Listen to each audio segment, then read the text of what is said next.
Welcome everyone. My name is Piotr Stawirej. Today I'm going to tell you about the communication, how it can improve your skills, how you can handle the daily situation. I hope you will keep up. We have plenty of materials. You think you are already experts in those subjects. There are plenty more pretty good presentations somewhere else. Here are the doors, you can leave the room. Also, I hope you will keep up because I don't like to talk with the people and talk to them twice. Also, if you would like to ask me some questions, we don't have time for this. And you need to listen to me very carefully because I'm very experienced in handling very different situations, about handling people, how to talk to them. And basically, I know what to tell to them, what I need from them, and they do what I tell to them. Okay, what did just happen? First of all, I've just killed my first impression, so don't vote yet on the Devoxx app. Secondly, do you think this is the proper way of the communication? Yes, yes, I've expected that question. Thirdly, if you think this situation was exaggerated, you are wrong. This was some part of my experience, like communicating that way, and also there was pretty much stressful situation handled with much more anger and with much more anxiety. So, what are my goals? I would like to share with you how the communication skills and why they are so important, not only the technical part. During my 12 years of experience as a software developer, I've made most of the mistakes in this topic, and most horrific ones. There will be pretty lot of examples based, unfortunately, of my experience, personal experience, and about the situation I have. So, why we are going to tackle this topic in the first place? And you know that you are a pretty brave audience because you came to the topic about the communication, and it is led by software developer. So, some time ago, I found this quote from the Philip Greenspan, which was, "That's one reason I don't miss IT, because programmers are very unlikable people. In aviation, for example, people who greatly overestimate their level of skills are all dead." So, let's restart this presentation. Now time with a smile, with the positive attitude. Let's see if I will be able to restart all this first impression. So, go with the Dunning-Kruger Effect. Anyone was already seeing this chart? Great. Who thinks it is true? Great. You are wrong. I shouldn't say you are wrong. We'll go to that. So what is this Dunning-Kruger Effect is about? So when we are starting some new topic, we have very high confidence that we know already everything after reading one book or one material or something like this. So we have high confidence that we know everything, we are already an expert. So if we are starting developing ourselves, not only in the technical part, but also in the soft skills, so then we are reaching the valley of despair, where I know nothing, I should change the job. And then we are having the slope of enlightenment, when we are gathering knowledge and we are becoming an expert. Personally, what is missing in this chart for me is one additional line, this line. Somewhere here in some areas, you probably are already dead, so you will never be an expert. For people and for me, I used to believe that this Dunning-Kruger effect is true. However, in recent months, in the neurological blog, there was a post, Misunderstanding of Dunning-Kruger Effect. And it looks more like data science because we have this chart generated in Excel on some data. And what it really says, the Dunning-Kruger effect. Here on the y-axis, we have like in the percent the scores. Here we have the test score, how people achieved their tests. And what this chart is saying? It's saying that green line saying about the actual test score. So how people perform in this test. The red line is perceived test score, and the blue one is perceived ability. So what this chart is saying to us, in fact, the Dunning-Kruger effect, like 75% of the people greatly overestimate their powers, their knowledge. And it is not only the novice, the juniors, but also an expert. So if you think that you know everything in some topic because you spent a lot of time on it already, it may be true. However, there's like 75% of chance that you are not entirely an expert, and maybe you need still build on the slope of enlightenment. So if you think that you are already a good communicator, probably there are chances that you still need to work on it. Who knows this guy? Who knows Transformers?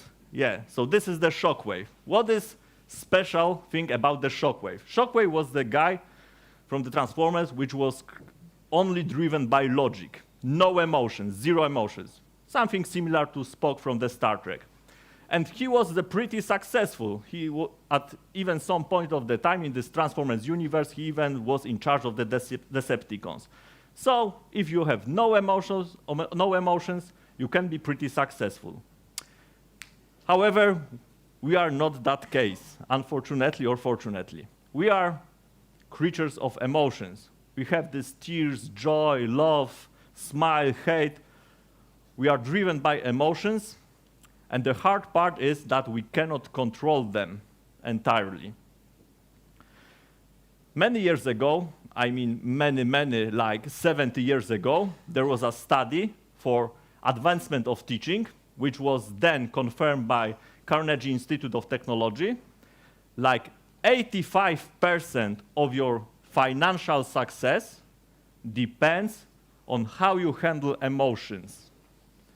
What was stunning in this study was that it was first based on some people who work in finance, so people who deal with people.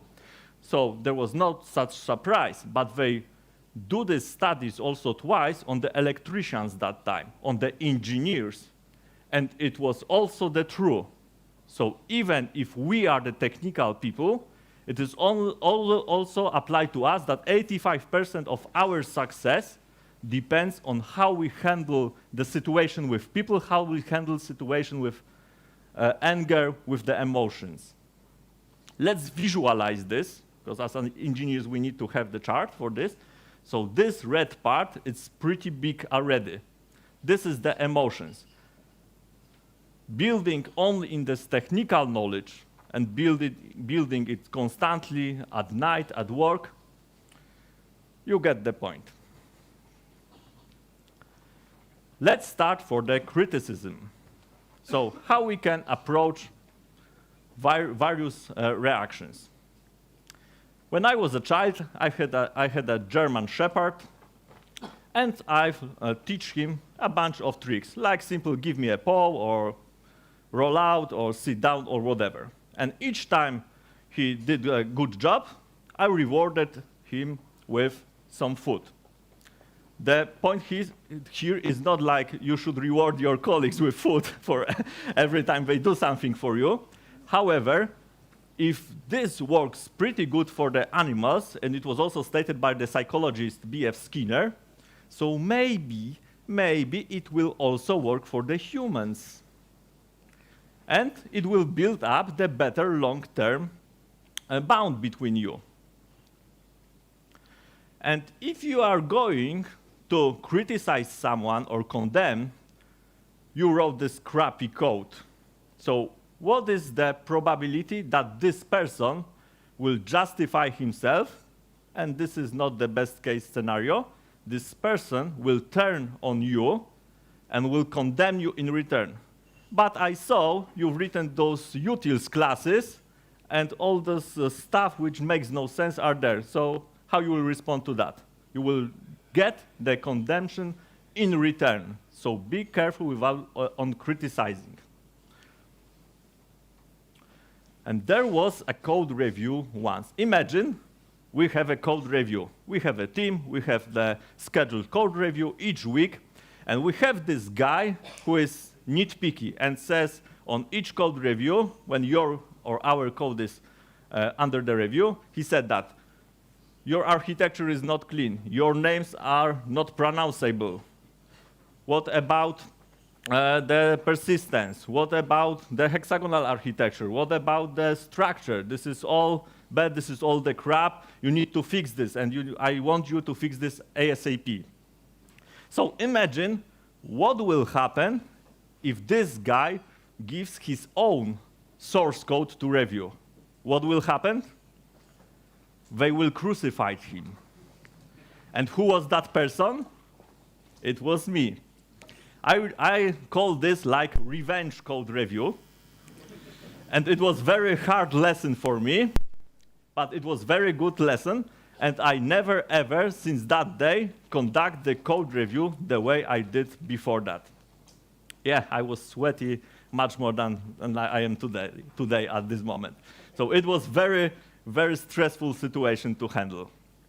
So people will condemn you, and they will do this not because they don't like you, but because you condemn them and they want to have the revenge. What, as humans, we care about? First of all, health. Pretty obvious, we would like to feel healthy and shiny all the time. Next, food. I don't know how about you, but I don't like starving. Sleep.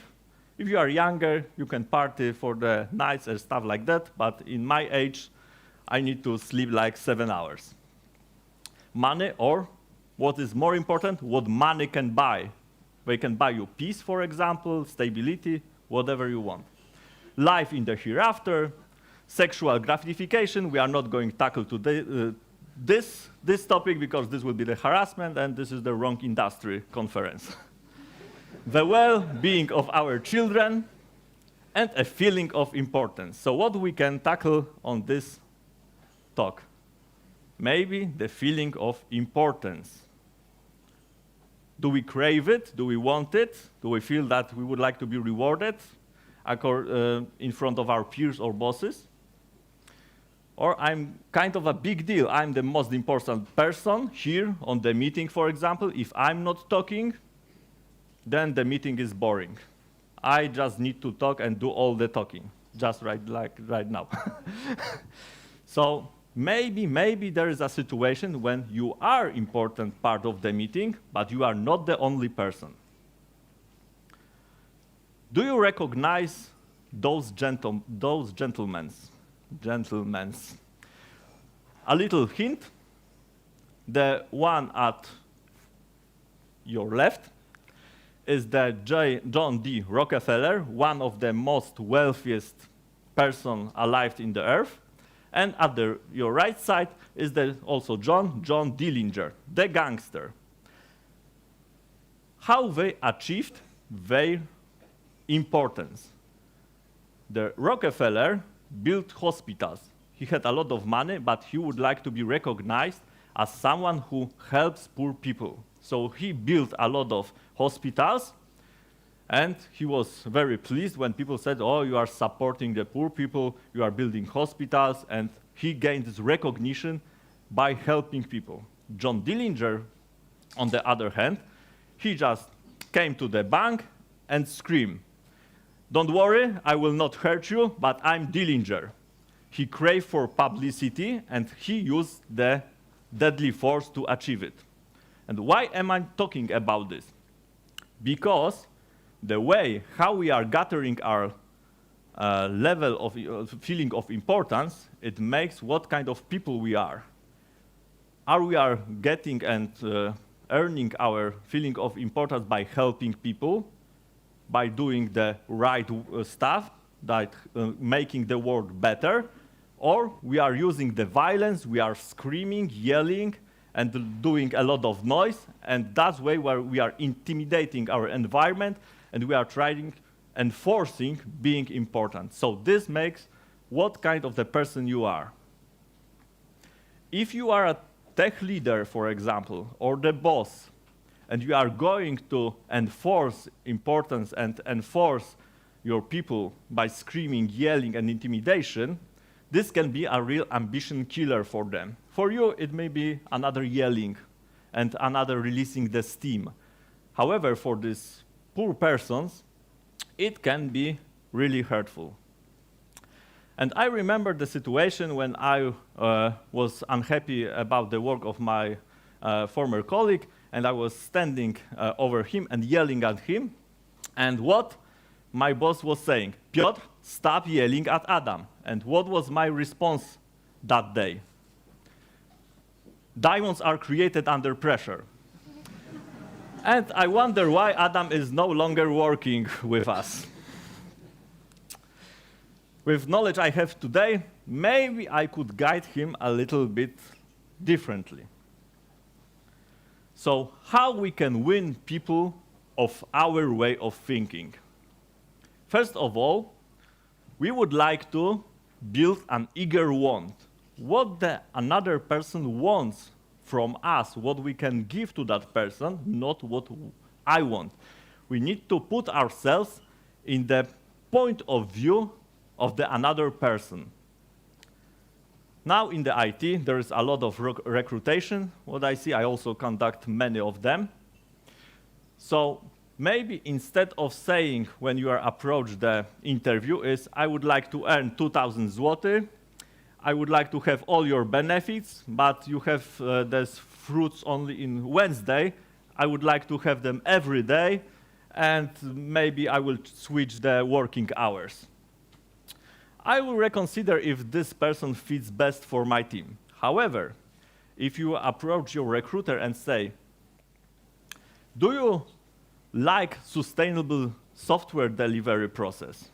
I have particular sets of skill which allows you to decrease your cost because I will introduce the continuous integration, continuous delivery, code reviews to your environment, and as you are going to pay only me, so your cost will be decreased, and you are not going, for example, have this on-calls at nights or stuff like this. I also noticed that you are going to migrate because you have a set of code base in the Java 8, and now we should switch to Java 11 due to maybe the cost. I also can help you with that. And you don't have to pay additional money for the external customers or consultants. Sounds better? Would this person be better fit for your team? The same not only in the recruitation, but how you are dealing with the code reviews, for example. Remember this revenge code review. Maybe would you like to have faster pull reviews? So don't scream at people, do the small commits. Maybe you can show them and encourage them somehow. So I know that you are annoyed with this all big pull request. So look, maybe when we try an experiment and you just submit the 10 lines of code, would it be greater for you and for your colleagues? Would you like to decide about, for example, architecture? Can we postpone this political discussion about is it gonna to be Postgres or MongoDB or whatever, and now focus on the domain? Firstly, maybe we can move forward with that stuff. So try to think from the other point of view and become interested in other person. Like really honest, not like pretend, okay, I'm listening to you. And what is the important thing about listening others? Now, during this talk, exactly in the same moment I'm speaking, there are wars and people dies. There are some floods, fires, other horrific things, and this is happening right now during this session. And unfortunately, most of us are thinking, maybe it's too cold, too warm, is this session will be good enough or bad, or I have a stain on my new shirt because I did something bad on during the lunch, and we don't care about this serious stuff. So the message here is that people are 100 times more interested in themselves and something which touched them personally than even the most horrifying stuff. You can see this on Twitter, oh, okay, that's sad. Yeah, that's all. And we think about this for a second, and we don't pay attention on the real stuff. And if you talk with someone, this person, there is high chance that he or she is more interested in themselves. So if you are going to give exclusive attention, let people talk about their frustration. If someone approaches you with his or her problem about the code base, code review, or some architecture questions, let them talk and listen to them. One of the most valuable things I've learned is listen, don't think what you want to say next. This is like life-changing sentence and game changer for my life. Imagine, nothing bad will happen if you're not starting thinking about how I solve this person's problem, but listen first. And it can arouse that maybe I will add more questions to that person and ask more questions, and I will deeply know about the real problem, but not thinking already, okay, I already know what's your problem, this is the solution. Listen and don't think. Nothing bad will happen. You have time. And again, try to see things honestly from the other point of view.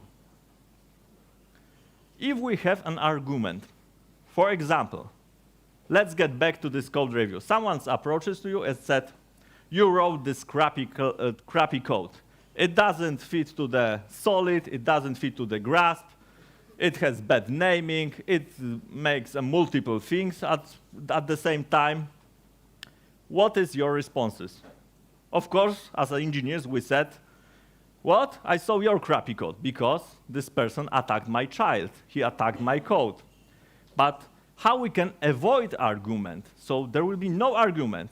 If you say, yeah, you're right, I'm also not pretty sure about the quality of this code, maybe you have some ideas how I could improve that. Sounds unusual, right? We don't talk like this. And these small things, maybe you feel already, these small things are blockers in our careers. So if you have an argument, you can avoid it. You can agree with this person. Why do you want to prove someone is wrong? You would like to release your steam, show your superiority, show that you are better than someone else? I don't know. You want to have this theoretical victory. I showed him or her, yeah? I am the smartest guy in the room. They should all listen to me, and they should listen to me all day because I'm always 100% right. So, will it win you the long-term cooperation? So, how we can handle such situations? With tact, diplomacy, and conciliation.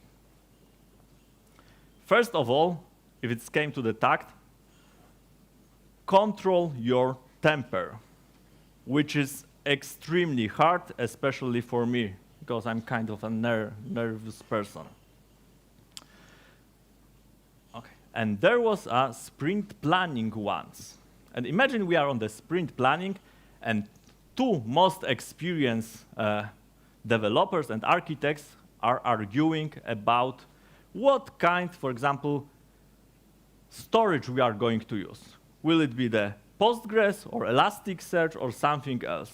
And this is crucial part to decide this right now. We cannot go further with this user story. No way.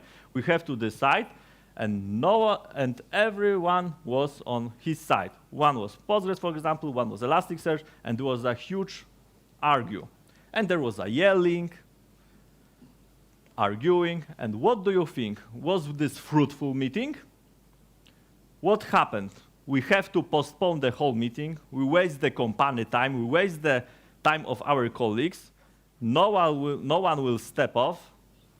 Everyone was arguing, and we just lost our nerves, lost our health, lost company money, and lost as a professionals in the first place. If we have some code reviews, there was also the pretty cool session yesterday about how to handle the code reviews. And you have the remark like, you misspelled successfully. So what is common interpretation to that statement?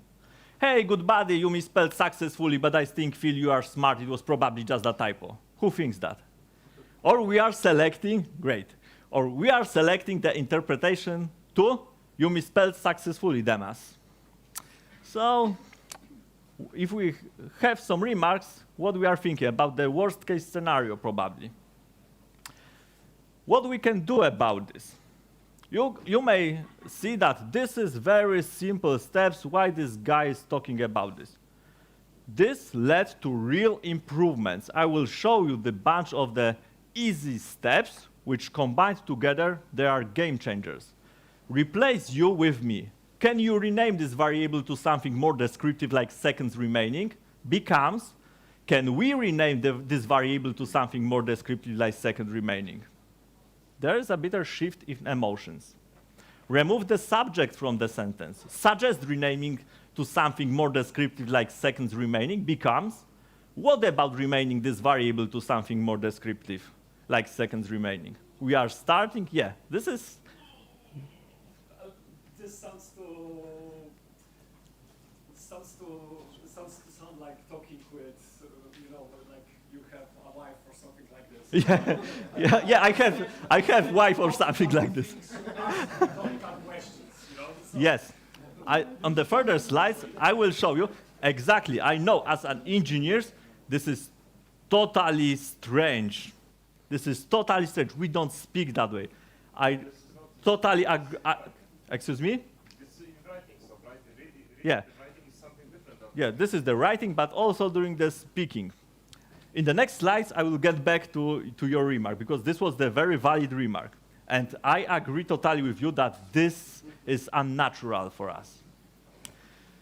Tied to the principles, not opinions. So we should split this class in two. Right now, this class is responsible for both downloading the file and parsing it. We should split it up into downloader class, parsing class, per single responsibility principle. We also could apply the hint from the previous slide when we can, do you think it will be better if we could split this? Something like this. And getting back to your remark, applying exactly this kind of communications, exactly with that way, with asking questions, this rhetorical, this simply, which appeared strange and unnatural for us, this led in 6 months with this big argue with the architect from remarks like, I don't agree with any your remarks, I will not apply any your remark in the code base, to, in a 6 months, I agree with everything you said, thank you, I will fix this as soon as possible. Applying this stuff. Yeah, so it seems unnatural, strange, but I was astonishing personally that this works, and it works pretty fast. So listen first, listen what people have to say to you, let them talk, let them finish. Do not resist, debate, or defend. Look for areas of improvement. And how we can apply this active listening. Is it also work? I had a colleague, which from time to time we see each other, and it was only like, hi, hi, how are you, and that was all the conversation. When I'm starting learning about all these communication strange things, one time I did an experiment. I applied all those rules I've already said. I was honestly interested in the other person's life, what's happening in the work, what will be her next project, what she is doing currently, what her plans, and I've listened, I've asked questions, and it was fine conversation. Like month or 2 months later, I've encountered this person, and I've known this person like for 3 or 4 years or even more. And this person welcomed me like long not seen friend. And I was shocked, because what's the change? So these things works, they are strange, but they work pretty fast again. I will underline this, and it will improve greatly how we are perceived by our colleagues. You are wrong. This is forbidden. Yeah, exactly. Thank you. You are not allowed to say to someone you are wrong. This is like forbidden statement. I cannot force you to do anything. You can point out people are wrong, whatever. But there are consequences. If you are going to say someone is wrong, it is, again, the condemned. People will justify. And remember the Bolo Young meme, it will hit you back and hit you hard. And you will remember this. And my question here, how many millionaires do we have here in this audience, on this audience? How many millionaires? Raise your hand, don't be shy. If you are mostly right, or all the time you have right, why you are not millionaire already? If you were only 55% right, you would be a millionaire. You could go to some gambling or some stock market, buy stuff. Just this difference from the middle point, this 5%, will make you a millionaire. So what, you are not 70% time right? Not even 55? Let's think about this. I'm also not a millionaire. Not yet. And how we deal with the managers. They are pretty sensitive. Imagine you have a stressful situation in your team. Attrition like 35%, people are leaving to the other companies, you are unhappy, you care about your team, you would like to fix things, so what you are doing? You are the senior developer, you would like to handle things not only on the technical way, but you would like to keep your team together, so what you are going?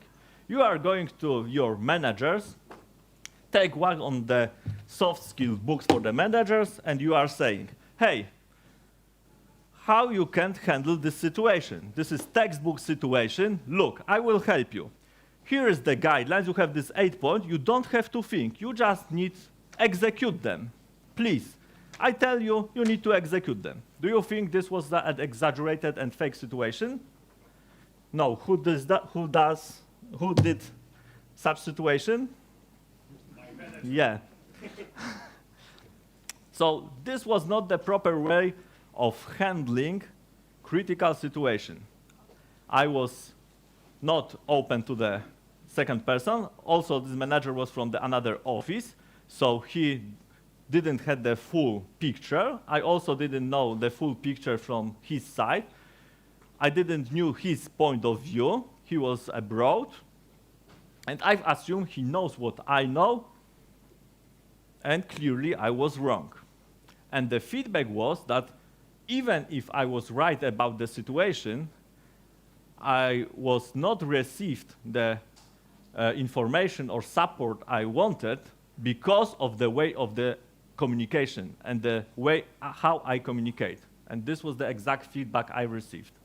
So apply these rules not only for your colleagues, but also for your bosses. Even you can extend this for your friends and families. Again, ask questions. Don't give solutions. We shouldn't give solutions. Listen honestly, listen actively what people want to say to us. And they will consider us maybe not as friends, but someone they can turn to if they have some problems. And when we listen, we can ask more questions, and it is a good thing. It is strange, we don't communicate that way as an engineers, but this is the proper way of thinking. I've learned all this stuff in the hard way, so my goal in this presentation is to share it with you. So shorten your path and speed up your career and not learn the hard way. If you are wrong, if you made a mistake, if you delete the production database, admit it quickly, admit it honestly. There is 100% probability that your guilt will be minimized. Your boss will say, you will be scared that I've deleted the production database. And your boss, don't worry, we have backups, and I did that in the past also. Also, real life situation. If you admit and take responsibility, the extreme ownership of your actions, you will be perceived as a professional. Begin in friendly way. Not like the first minute of this presentation when I don't even care about you or something like this. And this was in purpose to show that maybe this is not the proper way of handling the group of the people. So begin in the friendly way with the smile, but the honest smile, not like, okay. And there is a trick like yes, yes technique. It will build and arouse people and their body, their organism, and their neurobiological system into affirmative direction. What this trick is about? Try to get from the person on the meeting, or even the conversation, yes, yes response at the beginning. So for example, we are going to tackle the security matter, yes? Yes. We both agree that this is the crucial part and we would like to fix this ASAP, yes. We have already the 2 yes. Person is in the affirmative direction. He knows that we are going to tackle problem and we are not on the opposite sides and we are going to solve this problem together. Appreciate people, appreciate them in front of others. Not like, okay, thank you, but don't tell anyone. Grab this person, especially if you are a tech leader or the senior. If someone is doing great, tell it loudly on the open space in front of the other colleagues.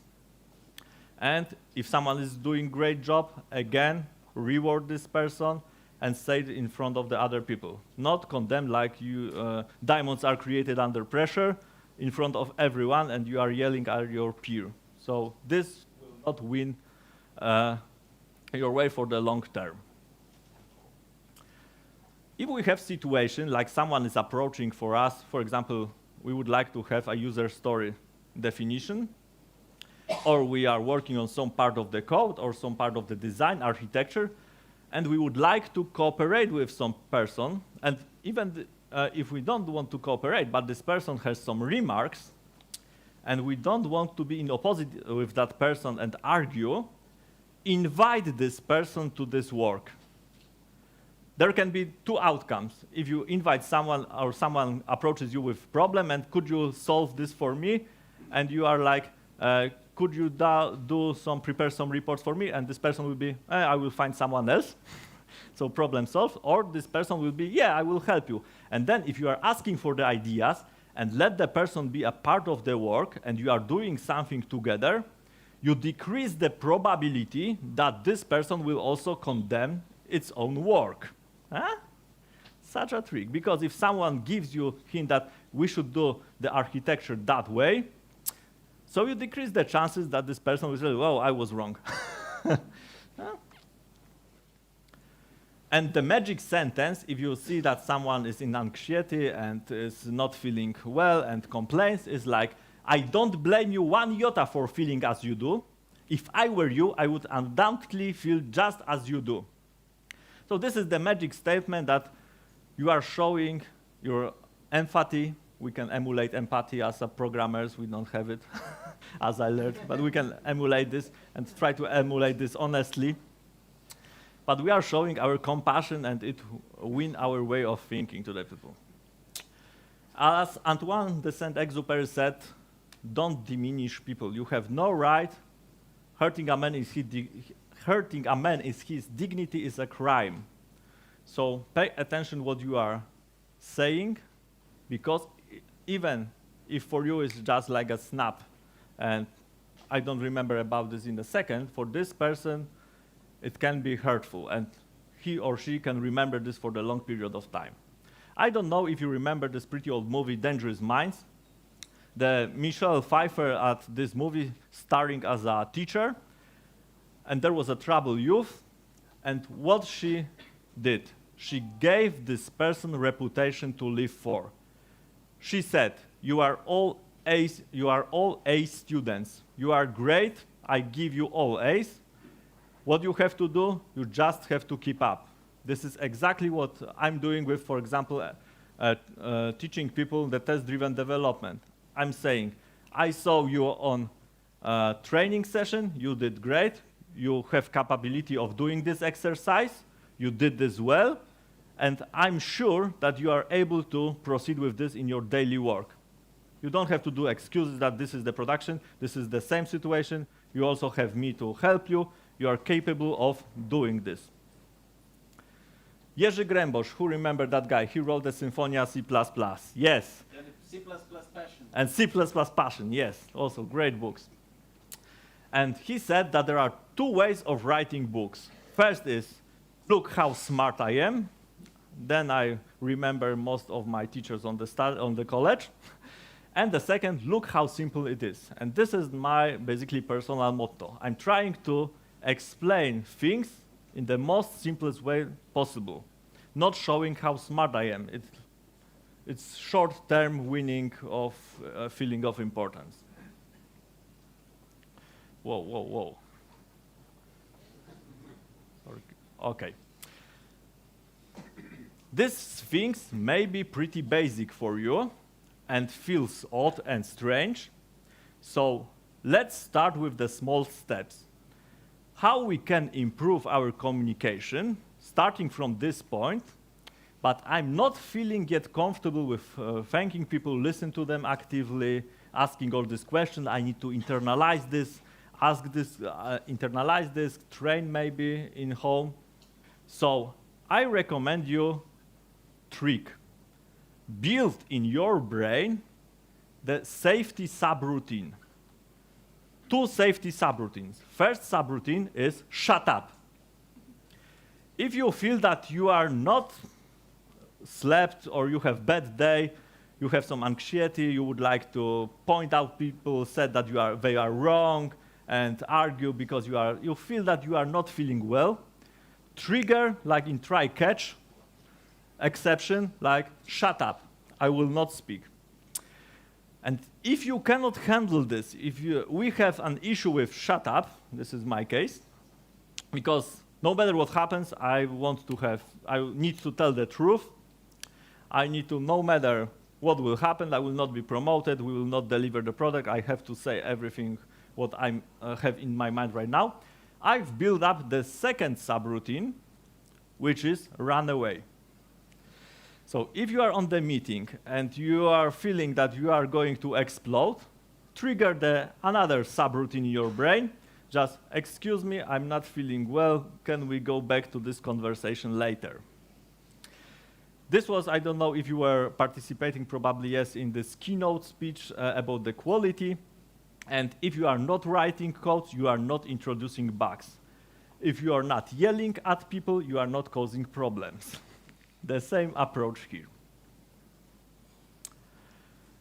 Now, maybe you read the agenda. There was like, these guidelines will help you in your career. So why you are promoted when I'm better at technical stuff? Someone asked yourself these questions in the past? You don't have to raise your hands. I did, and I've seen constantly people who are asking these questions, and their frustration rise because what they do, they develop technical skills only. And if they are not promoted, what they do, and what I did in the past, develop technical skills more, obviously.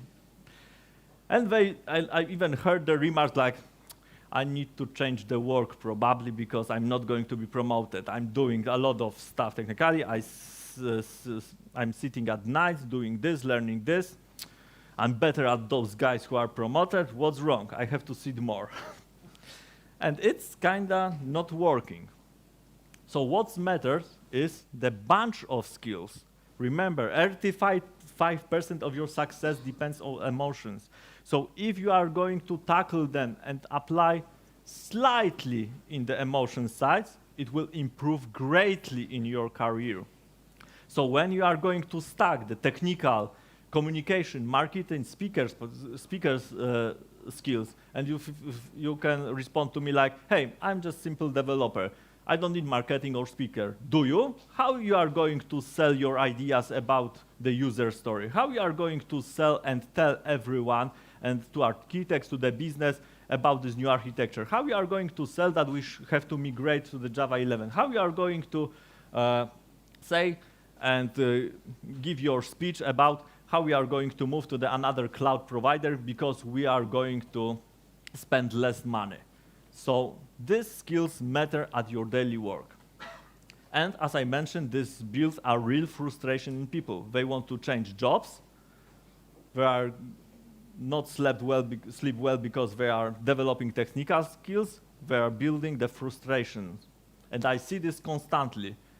I also had this in the past, but see this constantly in my daily work, in my trainings, also in other people. And you may say that, hey, you are working in Bottega, you are training people, you are paid for handling people, and this is basically what you are do for your professional life.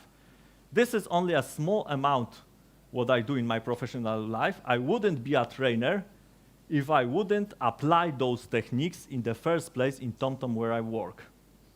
No one would hire me as a trainer if I cannot handle people, handle groups, teach people in my workplace and let them grow in the first place. I recommend you to experiment, try with those simple things. You may think like, this is like the common knowledge, this is like the good behavior stuff, and we all know this. The tricky part is, we know this and we don't apply this. So it's maybe feel odd at the first place and talking like some child or whatever, unnatural, but this greatly improves your workplace. At the end, I would like to say, start from yourself. Not like, okay, I was at this great conference, now you have to ask me questions, and now you have to be nice for me and pay all attention to me. No, start from yourself. It's safer, and it's provide more value for you, because you are growing as a human. Takeaways. Maybe you can expect you will expect some bullet points here. However, I've prepared, because I'm an idealist, I would like to change the world and improve world. So I've prepared the limited amount of the cheat sheets, like in the school, when you have like compact knowledge from this presentation, and some more, based on the How to Win Friends and Influence People by Dale Carnegie. So I recommend you, if you would like to, because I cannot force you to do anything, as you already know, you can grab this, keep the hard copy of this presentation in your pocket, in your desk. You can give it to your colleagues. You can already have the agenda for your company brown bag session or whatever. You can talk about this stuff. So if you would like to pick something when you are leaving, you are more than welcome. Now you can start training with giving honest feedback in the Devoxx app. I would like to thank you very much. The information about this talk is present here. You can download this also as a PDF, also with this cheat sheet. So thank you very much. If you have any questions, please approach me after this session. We can talk on any topic. Thank you very much.